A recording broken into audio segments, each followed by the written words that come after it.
सच्चाई का इनाम। मदीना मुनव्वरा के करीब एक छोटे से गांव में अहमद नाम का एक लड़का रहता था।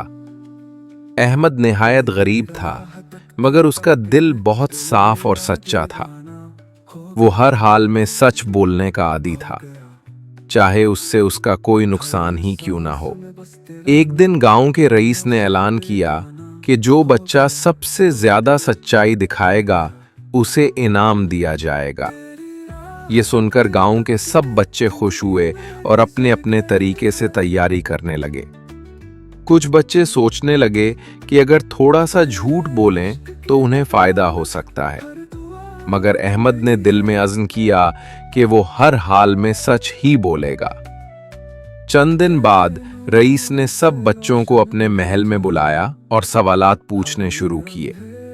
जब अहमद की बारी आई तो रईस ने कहा, बेटा, अगर कभी तुमसे कोई बड़ा झूठ बोलने को कहे और तुम्हें धमकाए तो तुम क्या करोगे?